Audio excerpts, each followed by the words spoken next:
to my next video.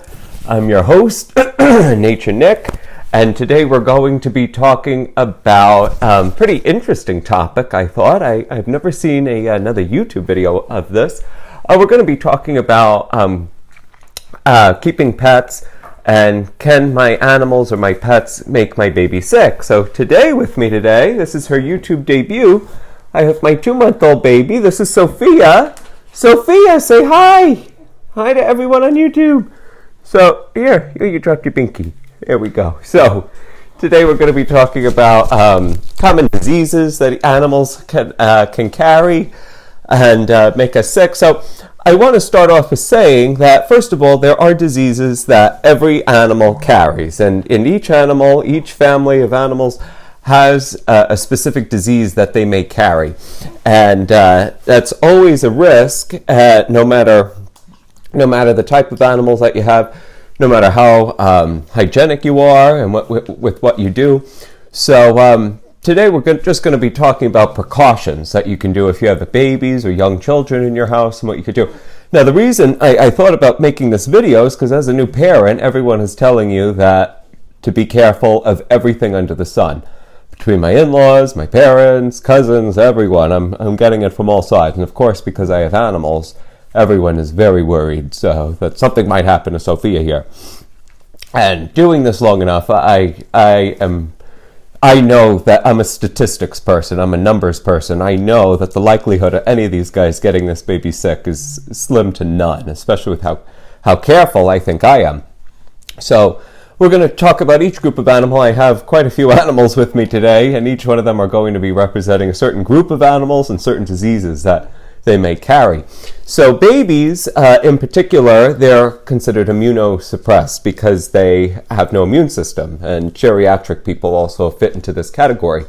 So these tips may also come in handy if you do pet therapy type of things and you're getting a lot of pushback from administration. If you have dogs, cats, or rabbits, or whatever it is you're bringing to a nursing home, these tips will also help you and help settle their worries. Anyone who's giving you a little bit of red tape because of this and using this ridiculous reason as why you can't bring your animals to their facility. So first of all, let me say something that will go a very long way in calming everyone's fears. If you have a new baby, or like I said, you're going into a nursing home, get a health certificate from your veterinarian, okay? Certifying that it was looked at by a professional, and as far as the professional can see, they're not carrying any diseases whatsoever. That will go a really long way. That's number one. So let's start looking at each animal, okay, that I have here today and diseases that they may carry. So right above Sophia, you might see Bananas, the keelbill toucan. So she'll be representing exotic birds. So the most common disease that they may carry, or zoonotic disease, that's a disease that can jump from an animal to a person, is something called psittacosis or parrot fever. First of all, the disease is very, very rare. Likelihood of getting it is slim to none. There are people I know who have raised parrots and exotic animals for many, many years and never contracted it. These are people who are cleaning bird cages left and right. And it's an inhalant type of disease. That's how it can go from one person to another.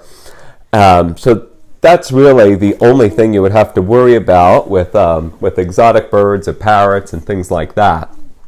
And as long as your baby is not in intimate contact with your birds, meaning they're not cleaning the birds' cages, they're not in contact with you while you're cleaning the cages, as long as you're washing your hands after, you really don't have anything to worry about.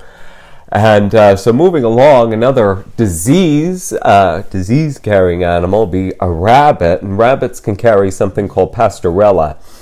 And likelihood of a rabbit having that is slim to none. Odds of them having it are very low, but the best thing that you could do, and I'm going to be repeating myself over and over, just wash your hands after you're handling your animals and keep them as clean as possible. In terms of clean cage maintenance, make sure their cages are cleaned regularly. With not bleach, just soap and water. That's the best thing you can do. So Pasteurella, that's what rabbits can carry.